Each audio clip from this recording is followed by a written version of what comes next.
तो हम बात कर रहे हैं कि चंद्रशेखर, महान क्रांतिकारी चंद्रशेखर आजाद जी, अगर उन्हें पंडित जी कहकर संबोधित किया जाता था तो मनोज मुंतजिर ने अगर उन्हें तिवारी और जनेवधारी लिख दिया तो इसमें क्या गलत?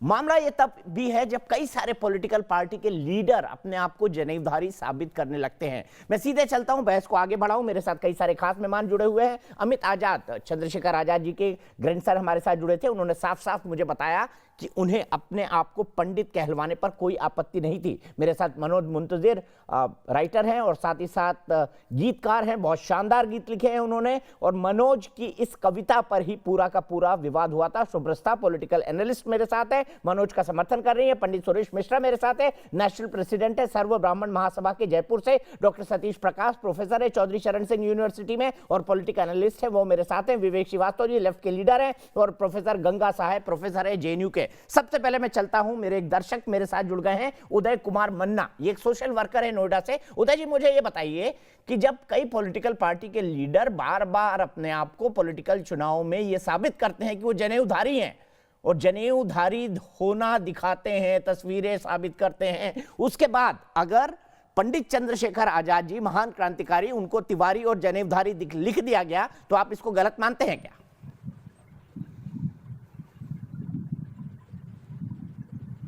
देखिए, हम लोग भारतीय हैं और भारतीय संस्कृति रही है। जनेऊ जो है वो एक संस्कृति का प्रतीक है। यज्ञोपवीत संस्कार से ये भारत जो है महान बनता है। भारत अपनी अगर पहचान को लेकर चलता है तो इसमें कोई गलत नहीं है। लेकिन इसमें सबसे बड़ी बात है कि सकारात्मक दृष्टि से अगर किसी ने उस चीज को जाहिर किया है, उसकी मंशा जो है एक भारतीय बनकर भारतीय संस्कृति को उजागर करना चाहता है। और अभी जो हम लोगों ने 23 जुलाई को उनकी जयंती मनाई है, तो महापुरुषों पर चर्चा करने के लिए न्यूज नेशन का धन्यवाद कि इससे जो है करोड़ों करोड़ों दर्शकों तक हम लोग जो है ये शहीद चंद्रशेखर आजाद जी को याद कर रहे हैं। और ये जो सकारात्मक सोच है ये देश में अगर फैले तो जनेऊ, टोपी और अलग अलग लिबासों से हमें नहीं तौलना चाहिए। उनके सपनों का भारत बनाने की तरफ सभी भारतीय, चाहे किसी भी पंथ संप्रदाय और जात धर्म के हों, लेकिन चंद्रशेखर आजाद ने देश के लिए, उनकी जो मर्म था वो देश के लिए शहीद हुए, ये तो देशवासियों तक न्यूज नेशन पहुंचा रहा है। और देश के बारे में सोचना ये अपने आप में, दीपक चौरसिया जी, सबसे बड़ी राष्ट्र प्रथम वंदे मातरम है। इससे बड़ी बात कुछ नहीं हो सकती कि जनेऊधारी हो, चाहे वो टोपी लगाएं, या इस देश में अलग अलग संप्रदाय के लोग कुछ भी हो, कोई कुछ लिख देता है। लेकिन जो चर्चा का विषय है कि वो शहीद हुए, उन्होंने अंग्रेजों से लोहा लिया, आज हम लोग जो आजाद हैं उनका ऋण चुकाने के लिए कम से कम भारतीय बनकर पूरा कश्मीर से कन्याकुमारी तक कुमार मन्ना जी, कुछ लोग वंदे मातरम भी नहीं बोलना चाहते। इस देश में कुछ लोग ऐसे हैं जो वंदे मातरम भी नहीं कहना चाहते, उनके लिए क्या कहेंगे आप? नहीं, आप बैठे हैं दीपक चौरसिया जी, आप बैठे हैं ना, उन सभी जो गुमराह लोग हैं, वंदे मातरम अखबार जो निकला करता था उनको बताइए कि कौन लोग थे जो वंदे मातरम अखबार निकाला करते थे, पढ़ा करते थे। आज उदय जी को रखिएगा फ्रेम में। सीधे चलता हूं विवेक श्रीवास्तव और प्रोफेसर गंगा साहब के पास। विवेक श्रीवास्तव जी बताइए। उदय जी ने, मेरे दर्शक ने साफ बता दिया विवेक श्रीवास्तव गुमराह हैं।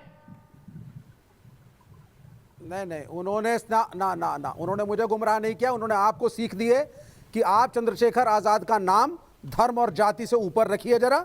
वो पूरे देश के लिए लड़े थे, शहीद थे। उन्होंने आपको धन्यवाद कहा है कि आप उनके नाम को शहीदों के साथ आज जोड़ रहे हैं, लेकिन उन्होंने आपके इस नैरेटिव से उन्होंने कहा ना, इस देश में गुमराह लोग हैं बनिया राजपूत जो वंदे मातरम नहीं कहते हैं। जातियों से क्रांतिकारियों को मत तौलिए। सावरकर, तो चलिए वंदे मातरम बोल दीजिए। वो कह रहे हैं, उदय कुमार जी कह रहे हैं कि वंदे मातरम जब बाहर निकला था, किसने निकाला था? बोल दिया जय हिंद, जय हिंद। वंदे मातरम बोल दीजिए ना, वरना उदय जी बोल देंगे। जय हिंद बोल दिया। अरे वंदे मातरम जय हिंद बोल दिया, जय हिंद बोल दीजिए। देखिए विवेक जी, आप बोल रहे थे ना, एक ही बात है, सब एक होता है। आप कह रहे थे कि राष्ट्र पहले, संस्कृति को जाहिर करना चाहिए। के जालों से चौरसिया जी राष्ट्र पहले है, जय हिंद बोल दिया। लेकिन आप मेरे मुंह में शब्द डालेंगे तो मैं वो शब्द नहीं मानूंगा। जय हिंद बोल दिया, जय हिंद बोल दिया, जय हिंद बोल दिया, लाल सलाम बोलूंगा, दोनों बोलूंगा। और इंडिया के लिए लॉयल हूं और इस नेशन की खाता हूं, इस नेशन की सोचता हूं। इसीलिए कह रहा हूं, देश को धर्म के नाम पे और ये बनिया ब्राह्मण राजपूत ये सब मत करो। India is one and talk of one nation. ठीक है, पंडित सुरेश जी के पास चलते हैं। पंडित जी क्या कहेंगे? से प्रेरित होकर के कि बंदूक से आजादी मिलेगी, उनको ब्राह्मण मत बोलो। मनोज मुंतजिर आपको जवाब देना चाहते हैं, उसके बाद पंडित जी के पास जाऊंगा। मनोज, अरे मनोज मुंतजिर एक कास्टिस्ट आदमी है, जातिवाद को बढ़ावा दे रहे हैं, जातिवाद को बढ़ावा दे रहे हैं। तरीके से कहूंगा कि जो अरे भाई तुम मुझे एक बात बताइए, आप है वो तराजू क्या? अगर दोनों ही भाई हैं तो फिर मैं क्या, तो फिर तू क्या? जातिवाद मत फैलाइए मनोज जी, माँ है तो जातिवाद से ऊपर उठिए। अरे विवेक जी सुन तो लीजिए, आपकी बात सुन ली, 1 मिनट के लिए खामोश हो जाइए। मनोज जी जवाब दीजिए, आपकी बात सुनी नहीं गई है। विवेक जी 1 मिनट के लिए सिर्फ आपके पास फिर आऊंगा। प्रोफेसर गंगा साहब भी मुस्कुरा रहे हैं और हमारे डॉक्टर सतीश प्रकाश भी। मैं फिर से बोलूं जी, ये विवेक श्रीवास्तव जी को जो वंदे मातरम कहने पे एतराज है, ये बीटिंग अराउंड द बुश कह रहे हैं, पर्यायवाची बोलेंगे, उसके जय हिंद बोलेंगे, ये बोलेंगे, वो बोलेंगे, वंदे मातरम नहीं बोलेंगे। मैं एक बात कहना चाहता हूं कि जो तोले दिल के डाउन कीजिए यार, वरना कैसे बात करूंगा मैं? मनोज जी एक मिनट सिर्फ मनोज क्या बहुत बड़े बन रहे हो ना हिंदुओं के हिमायती। नहीं 1 मिनट, इंडियन बन रहा हूं मेरे दोस्त, इंडियन बन रहा हूं। हिंदुओं का हिमायती बनने की जरूरत नहीं है। हिंदू अपने आप में एक पूरी की पूरी सभ्यता है, एक कल्चर है, उसको तुम्हारी और मेरी हिमायत की जरूरत नहीं मेरे भाई। एक कास्टिस्ट हो और धर्म के नाम पे देश को दिल के रिश्तों को बना है वो तराजू क्या? अगर दोनों ही भाई हैं तो फिर कोई दिल का रिश्ता नहीं है तुम्हारे दिल में। धरती तेरी भी माँ है, ये धरती मेरी भी माँ है, माँ को सर झुकाने में मुसलमान और हिंदू क्या? अरे बताइए भाई, माँ को सर झुकाने में मुसलमान और हिंदू क्या? विवेक श्रीवास्तव जी जवाब दीजिए। देश को सुनिए, जातिवाद की बात मत कीजिए मुझसे, जातिवाद की बात सुन लीजिए, सुनिए देश को ऐसा मुसलमान नहीं चाहिए जो वंदे मातरम नहीं बोलता। इस देश को ऐसा हिंदू नहीं चाहिए जो नारे लगाता है कि मुसलमान के दो मेरा हिंदुस्तान वो हिंदुस्तान होगा जिसमें एक दलित को पूजा कराने का अधिकार होगा। मेरे हिंदुस्तान में एक दलित पूजा कराएगा, मेरे हिंदुस्तान में एक दलित भी शंकराचार्य बन पाएगा। सर कामेश्वर चौपाल, मैं आपको बता दूं, 22 तारीख को जो भूमि पूजन हो रहा है, विवेक श्रीवास्तव जी भगवान श्री राम का जो मंदिर बना रहे हैं, विवेक श्रीवास्तव जी सुन लीजिए, दलित की बात कर रहे हैं ना, भगवान श्री राम का जो मंदिर बना रहे हैं उसमें एक ट्रस्टी दलित भी है जिसका नाम कामेश्वर चौपाल है, पटना से आता है। इसमें भी आपको दिक्कत होगी। हर मंदिर में एक दलित होना चाहिए, जाति को देना चाहिए, हर मंदिर में एक दलित पुजारी होना चाहिए, अपने जाति पे, कुल पे, हर मंदिर में एक दलित पुजारी होना चाहिए कि जिसको न निज गौरव तथा निज देश का अभिमान है। मैं जाति को नहीं मानता, कुल को नहीं मानता, वंश को नहीं मानता, हिंदुस्तान को मानता हूँ, मानवता को मानता हूँ। ठीक है, सीधे पंडित जी के पास चलता हूं। पंडित जी बताइए, क्या हमको अपने धर्म पर, अपनी संस्कृति पर अभिमान नहीं होना चाहिए? निश्चित रूप से दीपक जी, अपने आप पे, अपने परिवार पे, अपने वंश पे हमको अगर अभिमान नहीं है तो हम ना देश के हो सकते हैं, ना राष्ट्र के बारे में सोच सकते हैं। पंडित चंद्रशेखर आज़ाद ने अपने जीवन भर अपने नाम के आगे पंडित लगाया, जनेऊ पहनी, और वो इसलिए पहनी कि वो देश संस्कारों को मानते थे। वो इस बात को मानते थे कि 3 तरह के ऋण होते हैं, पितृ ऋण होता है, मातृ ऋण होता है और राष्ट्र का ऋण होता है।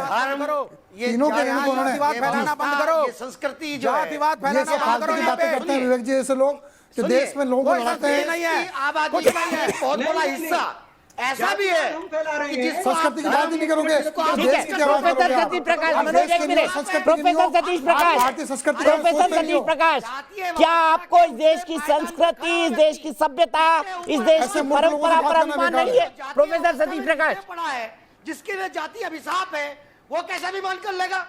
जी जी विवेक जी, आपको कुछ मालूम नहीं है, खाली बकवास करने के अलावा कुछ नहीं आता है आपको। आपने अपने कतई अभिमान नहीं है, इनको कुछ मतलब ही नहीं किसी बात से। कास्ट डोमिनेंस दिखाना चाहते हैं, ये लोग खाली कामरेड बनने में लग रहे हैं। हिंदुइज्म और ये देश अपर कास्ट डोमिनेंस नहीं है, सब जातियां बराबर हैं। दीपक जी होगा ये नैरेटिव खड़ा अरे करना। बात ही नहीं है, आप बात सुनने को तैयार नहीं, क्या कर सकते हैं आपके लिए? एक व्यक्ति सुनिए, आखिरी बात कहते हैं, एक जाऊंगा नहीं व्यक्ति दीपक जी, है जिसके गले में एक बता रहा हूं मनोज, लेकिन वो व्यक्ति अंग्रेजों का पिट्ठू सिद्ध होता है। एक व्यक्ति चंद्रशेखर आजाद भी है जिनके गले में जनेऊ होता है, वो अंग्रेजों के खिलाफ लड़ते हैं। आप ये नैरेटिव तय नहीं कर सकते। देखिए, ऐसे भी व्यक्ति थे, ऐसे भी स्वतंत्रता सेनानी थे जिनके गले में जनेऊ नहीं था। झलकारी बाई, उनका इतिहास किसने लिखा? दलितों ने लिखा। इतिहास ने बुलाया। जब लक्ष्मीबाई जी चारों तरफ से अंग्रेजों से गिर गई, तब झलकारी बाई आगे आती है, उनके बच्चे को बचाती है, उनको बचाती है। और सुनिए, दर्द की बात करूंगा, गोरखपुर का इतिहास निकालिए, चोरा चोरी की घटना, थाने को किसने जलाया? दलितों ने जलाया। इस देश की व्यवस्था ने, चूंकि दलितों का जो आंदोलन उसको सबका सम्मान है। देश की आजादी में जिन लोगों ने योगदान किया है उसको जाति से ऊपर रखकर हम सबका सम्मान करते हैं। दोहराना चाहते हैं। कौन सी बात करें? प्रोफेसर सतीश प्रकाश जी, एक बात कहूंगा, आप जाति का विरोध करेंगे, धर्म का विरोध करेंगे और दलित भाइयों के नाम पर राजनीति चमकाएंगे। सतीश प्रकाश जी, आप जाति का विरोध करेंगे, धर्म का विरोध करेंगे और दलित भाइयों के नाम पर राजनीति चमकाएंगे। आपको आग लगती है अगर शिवाजी जी के भतीजे दलित भाइयों का हमारे उतना सम्मान है जितना इनका सम्मान है।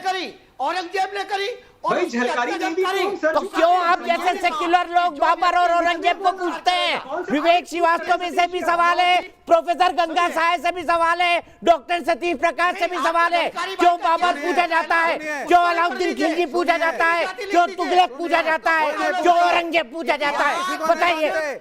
इतिहास कम्युनिस्टों के समाज में कोई जाति धर्म नहीं है। तमाम ऐसा है। समय दे तो मैं बोलूं थोड़ा।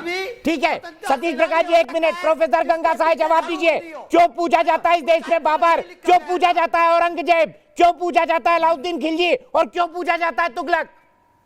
जवाब दीजिए। किसी को कोई नहीं पूछता।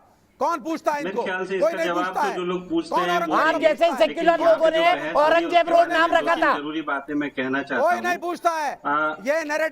ये नैरेटिव डाल करके मुसलमानों को गद्दार कहना बंद मैंने कर नहीं दिया। रखा, मेरे उससे कोई सहमति। मैंने मुसलमानों को गद्दार नहीं कहा, आप कह रहे हैं। प्रोफेसर गंगा साय, सिर्फ प्रोफेसर गंगा साय की आवाज। मनोज, मैं 1 मिनट में आ रहा हूँ। प्रोफेसर गंगा साय, नहीं, अरे भाई बात तो सुन लीजिए। आप मेरी बात तो सुन लीजिए। देखिए, ये जो बहस है ना, ये अनर्गल मनोज जी ने पैदा की है बहस। हम आजादी की लड़ाई को और खुद चंद्रशेखर आजाद के नाम को आप 3 तरह से ले सकते हैं। पंडित चंद्रशेखर आजाद, कॉमरेड चंद्रशेखर आजाद या सिर्फ चंद्रशेखर आजाद। आजाद जो उन्होंने सरनेम जोड़ा, तो उस विजन को समझिए, उस सपने को समझिए और उनको चंद्रशेखर आजाद ही रहने दीजिए। और उनको समझना चाहते हैं तो उनका लिखा हुआ पढ़िए, उनके हिंदुस्तान सोशलिस्ट रिपब्लिकन एसोसिएशन के बारे में जानिए, तो शायद हम बेहतर राय बना पाएंगे। दूसरा, जो मोहतरमा थी जो चली गई, वो उन्होंने एक भ्रामक बात कही कि भगत सिंह आखिरी समय में गीता पढ़ रहे थे। ये बात सच नहीं है। सारे दस्तावेज कहते हैं कि भगत सिंह आखिर में लेनिन को पढ़ रहे थे। ये आपकी इससे सहमति हो सकती है, असहमति हो सकती है, लेकिन वो आखिर में लेनिन को पढ़ रहे थे। ये एक सच है। तीसरी बात, मैं मनोज जी के बारे में एक बात कहना चाहूंगा और मनोज जी को खुश होना चाहिए शायद इस बात से कि उनको गीत वीत काफी लिख लिए, अब राजनीति में आनी चाहिए, क्योंकि वो नौटंकी काफी अच्छी कर लेते हैं, बहस खड़ी कर लेते हैं, एक पर्चा ले आते हैं और एक ऐसा फिजूल की चीज जो राजनीति के लोग पसंद करते हैं, वो फिजूल चीजों में महारत हासिल कर रहे हैं और उनको घमंड है अपने शुक्ला होने पे, बार बार वो प्रदर्शित करना चाहते हैं। ये दम्भ कहाँ से आता है आपके अंदर? क्या एक दलित के अंदर ये दम्भ हो सकता है कि वो अपनी जाति को टीवी चैनल पर दिखाए कि मैं इस जाति से हूँ, हाँ मुझे इस नाम से पुकारो? ये दम्भ कहाँ से आया आपके अंदर? ये जो श्रेष्ठता बोध है आपके अंदर, कहाँ से आया है श्रेष्ठता बोध? सर, ये सब दलित चिंतक क्यों होते हैं फिर देश में? बहुत अच्छा करें। दलित चिंतक इस पर क्यों ऑब्जेक्शन उठाते हैं? क्यों अपने नाम क्या क्या दलित चिंतक लिखते हैं? सिर्फ चिंतक लिखना चाहिए। आपने नाम दिया है, आपने नाम दिया दलित चिंतक। दीपक जी, आपने नाम दिया दलित चिंतक। नहीं, किसी की पहचान।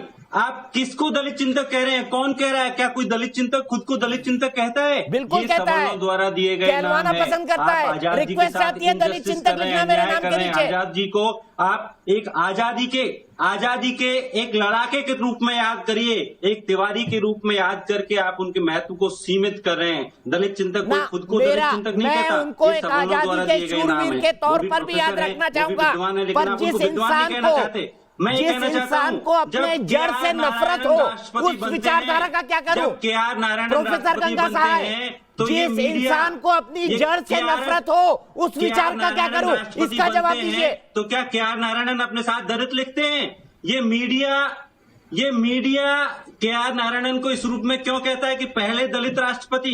ये क्यों नहीं कहता कि एक बुद्धिजीवी राष्ट्रपति बना है, एक पढ़ा लिखा क्लोजिंग कमेंट आपके, क्लोजिंग कमेंट आपके।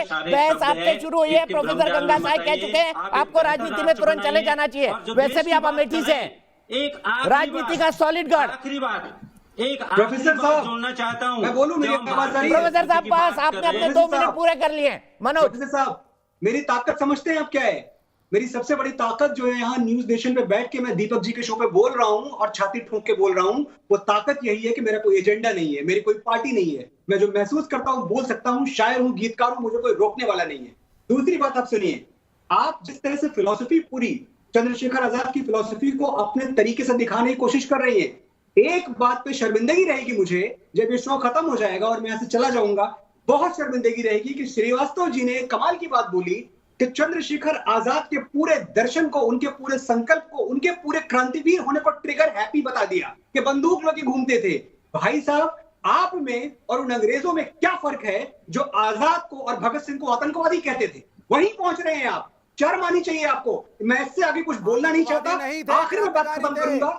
दोबारा पूरी शान के साथ कहूंगा कि मलते रहेंगे। मैं पोल के रिजल्ट दिखाता हूं, देश क्या कहता है इस मसले पर। क्या चंद्रशेखर, महान क्रांतिकारी चंद्रशेखर आजाद जी को तिवारी और जनेऊधारी कहना सही है? हाँ बोलते हैं 80% लोग, नहीं बोलते हैं 20% लोग। तो बहुमत ये कहता है, बहुमत से बहुत ज्यादा ये कहता है कि अगर किसी की जड़ पे आप बात करें, किसी की जड़ से आप जुड़े, किसी के धर्म से आप जुड़े, जाति से जुड़े, तो मेरे ख्याल से किसी भी तरह का कोई नुकसान, कम से कम मेरी जाति राय ये कहती है कि अपनी जड़ से जुड़ना, अपनी सभ्यता से जुड़ना, अपनी संस्कृति से जुड़ना, 10,000 साल पुरानी सभ्यता से जुड़ना कोई गुनाह नहीं है। हमारी इस खास बहस में आज के लिए इतना ही, लेकिन न्यूज नेशन एक ऐसा चैनल है जहां पर खबरों का सिलसिला कभी नहीं थमता।